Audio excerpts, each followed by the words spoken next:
ఓం శ్రీ గురుభ్యో నమః. 2025 ఇంగ్లీష్ ఈ సంవత్సరంలో మనకి ఏ విధంగా ఉండబోతుంది, 2025లో మేషాది ద్వాదశ రాశుల యొక్క ఫలితాలు ఏ విధంగా ఉండబోతుందో మనం తెలుసుకుందాము. సహజంగా మనకి రాహుకేతులు ఒక రాశి నుంచి మరొక రాశికి మారటానికి 18 నెలల పాటు ఉంటుంది. గురువు సంవత్సర కాలం పడుతుంది. శని 2.5 సంవత్సరాల పాటు పడుతుంది.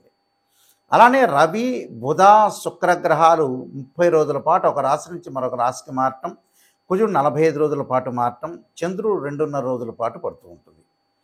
మరి ఈ 2025లో అతి పెద్ద గ్రహాలను మనం అంచనా వేసుకునేటట్లయితే, అంటే మిగతా గ్రహాలన్నీ కూడా కొంత మార్పులు జరుగుతూ ఉంటుంటాయి. కొన్ని కాంబినేషన్స్, కొన్ని కంజంక్షన్స్ జరుగుతుంటాయి సహజంగా. అవన్నీ కూడా నెల రోజుల పాటు ఒక రాశి నుంచి మరో రాశికి 45 రోజుల పాటు మారుతూ ఉంటాయి. సహజంగా అవన్నీ కూడా మార్పులు జరుగుతుంటాయి. కానీ అతిపెద్ద గ్రహాలైన రాహుకేతులు మనకు అనుకున్నట్టుగా 18 నెలల పాటు ఉంటాడు. శని 2.5 సంవత్సరాలు, గురువు సంవత్సర కాలం పాటు ఉంటాడు. మార్చి 29వ తారీఖు 2025 రాత్రి 9:44 పూర్వభద్ర నక్షత్రం 4వ పాదంలో మీనరాశిలోకి శని యొక్క సంచారం జరుగుతుంది. అలానే మే 14వ తారీఖున 2025 ఉదయం 11:34 మృగశిర నక్షత్రం 3వ పాద ప్రవేశంతో మిథున రాశిలోకి గురువు సంచారం చేస్తాడు. అంటే వృషభ రాశి నుంచి మిథున రాశిలోకి సంచారం జరుగుతుంది. మే 20వ తారీఖు 2025 ఉదయం 6:45 పూర్వభాద్ర నక్షత్రం 3వ పాద కుంభరాశిలోకి ప్రవేశంతో రాహు కుంభరాశిలోకి మీనరాశి నుంచి కుంభరాశిలోకి ప్రవేశం జరుగుతుంది. అలానే మే 20వ తారీఖున ఉదయం 6:45 కేతు ఉత్తరా నక్షత్రం 1వ పాద సింహరాశిలోకి ప్రవేశం జరుగుతుంది. అంటే కన్య నుంచి సింహరాశిలోకి కేతు యొక్క ప్రవేశము, మీనం నుంచి కుంభరాశిలోకి రాహు యొక్క ప్రవేశము, వృషభం నుంచి మిథునంలోకి గురువు యొక్క ప్రవేశము, దానితో పాటు శని భగవానుడు కుంభం నుంచి మీనరాశిలోకి సంచారం చేస్తారు. అంటే అతిపెద్ద గ్రహాలు ఈ 4 గ్రహాలను బట్టి మనకి 2025లో ఏ విధంగా మేషాది ద్వాదశ రాశుల యొక్క ఫలితాలు ఏ విధంగా ఉన్నాయో ఒక్కసారి మనం తెలుసుకుందాం. 2025లో మేష రాశి వాళ్ళకి ఏ విధంగా ఉండబోతుంది. సహజంగా ఇక్కడ మేష రాశి వాళ్ళకి ఏదైతే మనకి గురువు మారటం అనేది జరుగుతుంటుంది. మారటం అంటే మే 14వ తారీఖున గురువు వృషభ రాశి నుంచి మిథున రాశిలో సంచారం చేయటం వల్ల మేషం, వృషభం, మిథునం అంటే తృతీయ స్థానంలో గురువు యొక్క సంచారం. తృతీయ స్థానంలో గురువు యొక్క సంచారం వల్ల ఆర్థిక స్థితిగతులు కొంత గతంలో ఏదైతే ఉంటాయో అలాంటి ఆర్థిక స్థితిగతులే కొద్దిగా ఉంటాయి. అయితే ఏంటంటే ఇక్కడ మేషరాశి వాళ్ళకి ముఖ్యంగా రాహు లాభస్థానంలో ఉండటం వల్ల చాలా అద్భుతమైన రిజల్ట్స్ వచ్చే అవకాశాలు ఎక్కువ ఉంటాయి. అంటే విదేశాలకు వెళ్ళే అవకాశాలు మెండుగా ఉండటం ఒకటి, విదేశాల్లో కూడా ఉద్యోగం లభించటం ఒకటి, అక్కడ ఏదైతే రెస్టారెంట్లు కానీ నూతన వ్యాపారాలు కానీ ప్రారంభం చేసే అవకాశాలు ఎక్కువగా ఉంటాయి. అంటే వ్యాపారం ఒకటి బాగుంటుంది, విదేశాలకు వెళ్ళే అవకాశం ఉంటుంది. ఇండియాలో కూడా కంపెనీలు కూడా విదేశాలకు వెళ్ళే అవకాశాలు ఎక్కువగా ఉంటాయి.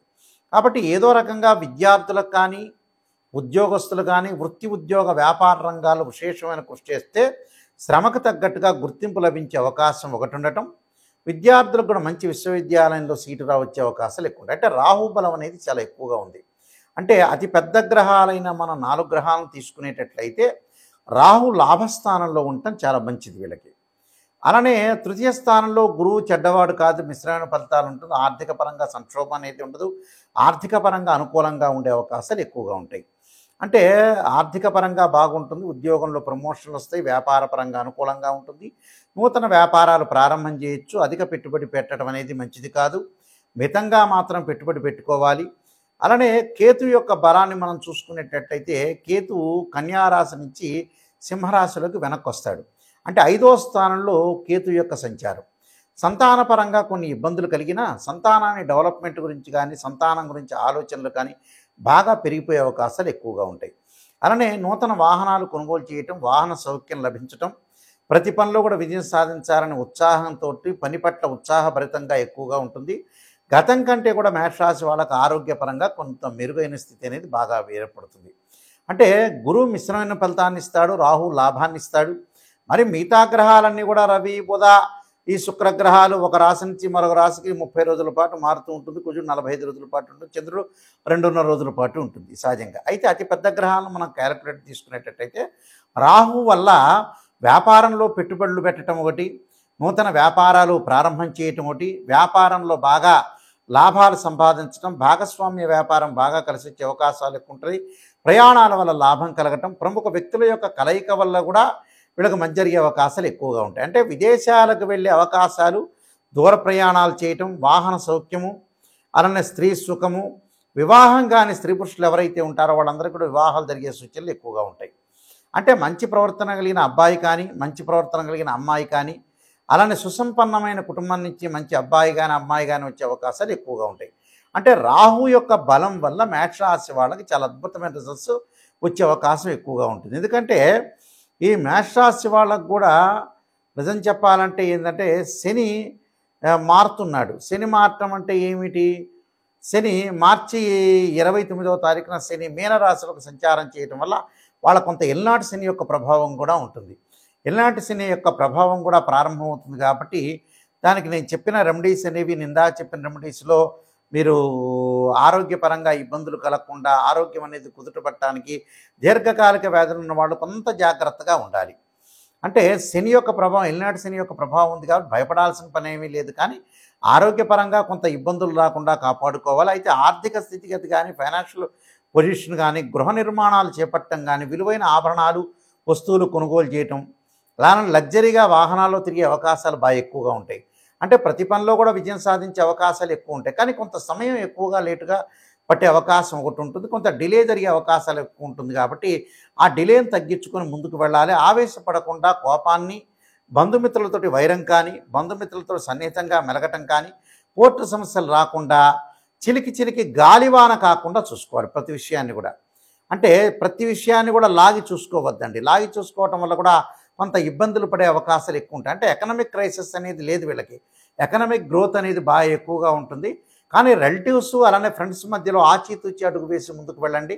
దానివల్ల మీకు మంచి జరిగే అవకాశాలు ఎక్కువ ఉంటాయి. 2025లో నేను చెప్పిన పాటించిన నియమాలు పాటిస్తే మంచి జరిగే అవకాశాలు ఉంటాయి. మేషరాశి వాళ్ళకి మరి 2025లో 40% మాత్రమే బాగుంటుందని చెప్పుకోవచ్చు. మిగతా పర్సంటేజ్ పెరగాలంటే ఖచ్చితంగా మీరు ఆ దోషాలు పరిహారం చేసుకోండి. వ్యక్తిగత జాతకాన్ని కూడా చూపించుకుంటే కేవలం ఇవన్నీ కూడా గోచారీత్యా చెప్పబడే ఫలితాలే. గోచారం అంటే ఏంటంటే 20% సపోర్ట్ ఉంటుందని అర్థం. వ్యక్తిగత జాతకం అనేది వేరుగా ఉంటుంది. వ్యక్తిగత జాతకంలో ఎలా ఉందో చూపించుకొని ముందుకెళ్తే కూడా ఇంకా మంచి రెమెడీస్ చెప్పే అవకాశం అనేది ఖచ్చితంగా ఉంటుంది. ఈ రాశి వాళ్ళు ముఖ్యంగా మనకి ఆదాయం విషయంలో వాటిల్లో కూడా కొంత డబ్బులు ఖర్చు అయ్యే అవకాశాలు ఎక్కువగా ఉంటాయి. అంటే ఆదాయం అనేది బాగా పెరుగుతున్నా కూడా కొంత డబ్బులు ఖర్చు అయ్యే సూచనలు ఎక్కువగా ఉంటాయి. కాబట్టి డబ్బును కొంత పొదుపు చేసుకోండి. అంటే గృహ నిర్మాణం చేపట్టే అవకాశాలు ఎక్కువ ఉంటాం. విలువైన బంగారు ఆభరణాలు, దుస్తులు, పిల్లల యొక్క చదువులకి వాటికి ఖర్చు చేసే అవకాశాలు ఎక్కువగా ఉంటాయి. కాబట్టి వాళ్ళకి ఆదాయం బాగా పెరుగుతుంది. కానీ 2025లో ఖర్చు చేసే అవకాశాలు కూడా బాగా ఎక్కువ ఉంటాయి. కాబట్టి ఖర్చును కొంత మితంగా చేసుకోవటం అనేది చాలా ఇంపార్టెంట్. అలానే అవమానాలు జరిగే అవకాశాలు ఎక్కువ ఉంటాయి. అంటే బంధుమిత్రులతో కానీ, బయట ఉద్యోగస్తుల విషయంలో కానీ, భాగస్వామ్య వ్యాపారంలో కానీ కొంత అవమానాలు జరగకుండా చూసుకోండి. అంటే అవమానం ఎక్కువగా జరిగే అవకాశాలు ఒకటి ఉంటుంది. అలానే ఆదాయం అనేది బాగా వస్తున్నా కూడా కొంత డబ్బులు ఖర్చు చేసే అవకాశాలు ఎక్కువగా ఉంటాయి. కాబట్టి డబ్బుల్ని కొద్దిగా మితం చేసుకోండి. డబ్బులు ఖర్చు పెట్టుకోవడంలో కూడా కొంత ఆలోచన చేసి చాలా జాగ్రత్త వ్యవహరించడం అనేది చాలా మంచిది. ఈ రాశుల వాళ్ళందరూ కూడా చక్కగా కొన్ని అనుసరించాల్సిన నియమాలన్నీ ఉన్నాయి. ఈ సంవత్సరం అంతా కూడా 2025లో ఈ రాశుల వాళ్ళందరూ కూడా అనుసరించాల్సిన విధానం ఏమిటి, విధి విధానాలని అనుసరిస్తే మన జీవితం అనేది ఎలాంటి మలుపు తిరగబోతుంది అంటే వృత్తి, ఉద్యోగ, వ్యాపారం కానీ, వివాహం కానీ, అలానే ఆరోగ్యపరంగా కానీ, ఆర్థిక సమస్యలు కానీ, కోర్టు సమస్యలు కానీ ఇలాంటివన్నీ కూడా ఇబ్బందులు కలగకుండా ఉండటానికి నేను కొన్ని ప్రత్యేకంగా రెమెడీస్ చెబుతాను. ఆ రెమెడీస్ అనేవి మీరు పాటించండి. మీకు మంచి జరిగే అవకాశం ఖచ్చితంగా ఉంటుంది. 2025లో గణపతి యొక్క ప్రార్థన చేయండి.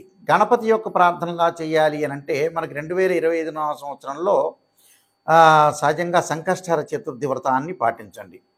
సంకష్టహర చతుర్థి వ్రతాన్ని ప్రతి నెలలో చేసుకోవటం కానీ, లేకపోతే నెలకి ఒక నెలలో చేస్తే నెక్స్ట్ మంత్ ఆపేసుకొని ఆపై మంత్లో కానీ సంకష్టహర చతుర్థి గణపతి యొక్క ప్రార్థన, గణపతిని గకార అష్టోత్తరంతో ప్రార్థన చేయటం చేయండి. అంటే వక్రతుండ మహాకాయ కోటి సూర్య సమప్రభ నిర్విఘ్నం కురుమే దేవా సర్వకార్యేశ్వరుదా అనే మంత్రాన్ని చక్కగా చదువుకోండి.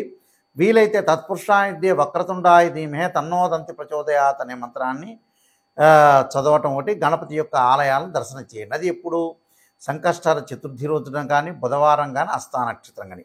అంటే మన జీవితంలో ఉండే విజ్ఞానాన్ని కూడా తొలగిపోతుంటాయి. ధనం కలిసి రావాలంటే, ధనపరంగా ఇబ్బందులు మీకు కలుగుతున్నాయి అంటే, ఓం యక్షాయ కుబేరాయ శరణాయ ధనధాన్యాధిపతే ధనం ధాన్య సమృద్ధిమే దేహిమే దాపై స్వాహ అనే మంత్రాన్ని చక్కగా గురువారం రోజున ప్రాతకాలం చదవండి. వీలైతే ఇది నేను చదవలేని గురువుగారు అని చెప్పిన వ్యక్తులకి దేవానాంచ ఋషీనాంచ గురుకాంచన సన్నిభం బుద్ధిమతం త్రిలోకేశం తమ నమామి బృహస్పతిమని ప్రదోషకాల సమయంలో 2025లో ప్రతి గురువారం రోజున సాయంత్రం పూట చదవండి. వీలున్న గురువారాలు ఎక్కువ శాతం చదవటం అనేది నేర్చుకోండి. దానివల్ల ఏదంటే ధనం కలిసి వచ్చే అవకాశాలు ఎక్కువ ఉంటాయి. రుణ బాధలు ఉన్న వాళ్ళు 2025లో ఖచ్చితంగా ఒక అర కేజీ బెల్లం బుధవారం రోజున కానీ, సోమవారం కానీ దానం చేయండి. దానితో పాటు ముఖ్యంగా వీలైతే శనివారం రోజున నల్ల నువ్వులు దానం చేయటం, ఆదివారం రోజున మినుములు, అలానే శనివారం రోజున ఉలవలు, గురువారం రోజున శనగలు దానం చేయటం అనేది మర్చిపోవద్దండి. చేసిన తర్వాత ఏదైనా సరే మంగళవారం వస్తుంటుంది మనకి. అంటే మంగళవారం రోజున కానీ, వీలైతే మృగశిర చిత్త ధనిష్ట నక్షత్రం రోజుల్లో కానీ కందులు దానం చేయండి. కందులు దానం చేయటంతో పాటు చక్కగా కందుల్ని ముందు రోజున నానబెట్టి ఆవుకు పెట్టడం అనేది కూడా నేర్చుకోండి. అలానే వాహన ప్రమాదాలు ఇవన్నీ కూడా కలగకుండా ఉండాలంటే ఖచ్చితంగా సుబ్రహ్మణ్య స్వామి యొక్క ఆరాధన చేయండి. తత్పురుషా విద్యే మహాసేనాయ ధీమే తన్నో షణ్ముఖ ప్రచోదయాత్ అనే మంత్రాన్ని చక్కగా చదవండి. కోర్టు సమస్యలు కూడా మీకు పరిష్కారం జరిగే అవకాశాలు ఖచ్చితంగా ఉంటాయి. అలానే వివాహం కాని స్త్రీ పురుషులు ఎవరైతే ఉంటారో వాళ్ళందరూ కూడా తప్పకుండా సీతారాముల యొక్క కళ్యాణంలో కానీ, శివపార్వతుల యొక్క కళ్యాణంలో కానీ పాల్గొనండి. అలానే శ్రీ వల్లీదేవి సమేత సుబ్రహ్మణ్య స్వామి యొక్క కళ్యాణంలో పాల్గొంటే కూడా మీకు కళ్యాణం జరిగే అవకాశం ఖచ్చితంగా ఉంటుంది. దీనితో పాటు విద్యార్థులు ఖచ్చితంగా విద్యలో వెనకబడి ఉన్నట్లయితే దక్షిణామూర్తి స్తోత్ర పారాయణం చేయండి. అలానే సరస్వతీ దేవం ఆలయాన్ని సందర్శన చేయటం అనేది మర్చిపోద్దండి. అంటే ఇవన్నీ కూడా ఆరోగ్యపరంగా ఇబ్బందులు కలిగే వ్యక్తులు కూడా శరీరే జర్జరీభూతే వ్యాధిగ్రస్తే కలేబిరి ఔషధం జాహ్నవీతూయం వైద్యో నారాయణ హరి అనే మంత్రాన్ని చక్కగా చదువుకోండి. నువ్వుల నూనెతోటి శివుడికి అభిషేకం చేయండి. చేస్తే కూడా ఆయు ప్రమాణం పెరిగే అవకాశం ఖచ్చితంగా ఉంటుంది. అలానే ప్రతి విషయంలో కూడా ముందంజలో ఉండాలంటే ఖచ్చితంగా కొన్ని నియమాలు అనేవి పాటించండి. ఆ నియమాల్లో ముఖ్యంగా నేను కొన్ని విషయాలు స్పష్టంగా తెలియజేస్తున్నాను. అవన్నీ కూడా మీరు పాటించి ముందుకెళ్తే మీకు మంచి జరిగే అవకాశం ఖచ్చితంగా ఉంది. ఇలాంటివన్నీ కూడా మీకు అన్నీ కూడా దోషాలన్నీ తొలగిపోవాలంటే ఖచ్చితంగా ఏదైతే మీకు బాధలన్నీ ఉంటాయో ఆ బాధలన్నీ కూడా తొలగటానికి ప్రత్యేకంగా నేను ఒక పుస్తకాన్ని రాశాను. అది రాజమండ్రి మోహన్ పబ్లికేషన్ వాళ్ళు బృహత్ పరిహార సింధు అని మంత్ర యంత్ర తంత్ర రెమెడీస్ అనే పుస్తకం ఉంది. ఆ రెమెడీస్ అనే పుస్తకంలో చక్కగా మీరు అన్ని మీకు ఏదైతే ఈతి బాధలు అనేవి ఉంటాయో రకరకాల ఆరోగ్యపరంగా కానీ, ఉద్యోగపరంగా కానీ, వివాహపరంగా కానీ ఇబ్బందులు కలిగిన వ్యక్తులు ఎవరైతే ఉంటారో వాళ్ళందరూ కూడా చక్కగా ఆరోగ్యం పెంపొందించుకోవాలి, ధనం కలిసి రావాలి, పిల్లల యొక్క పెళ్ళిళ్ళు కావాలి, చదువులు ఉండాలి, రకరకాల సమస్యలు మనుషులు బాధపడుతూ ఉన్నారు. ఆ సమస్యలన్నిటికి కూడా మనకి మంచి ఆధారంతో ఉన్న పుస్తకాన్ని నేను తయారు చేశాను. ఏమిటంటే అది రామాయణంలో కానీ, భాగవతంలో కానీ, భారతంలో ఉండే కొన్ని శ్లోకాలు కానీ, అలానే పురాణాల్లో కానీ, ఇతిహాసాల్లో కానీ మంచి మంచి శ్లోకాలు మంత్రాలన్నీ కూడా మనకు వేదం చెప్తుంది. ఆ వేదంలో ఉండే శ్లోకాలు మంత్రాలకు సంబంధించినవన్నీ కూడా రెమెడీస్ అనేవి కొన్ని పుస్తకంలో ఉంది కాబట్టి నేను రాసిన పుస్తకంలో పొందుపరిచానది. ఆ పుస్తకం పేరు బృహత్ పరిహార సింధు అంటారు. ఇది రాజమహేంద్రవరం మోహన్ పబ్లికేషన్ వాళ్ళు ప్రింట్ చేశారు. ఈ పుస్తకంలో మీకు ఏదైతే దోషాలనేవి జాతకపరంగా ఉంటాయో ఆ దోషాలన్నీ కూడా తొలగటానికి ఆ పుస్తకం అనేది చాలా ఉపయోగపడుతుంటుంది. ఆ పుస్తకాన్ని మనం స్క్రీన్ మీద చూపిస్తున్నాము.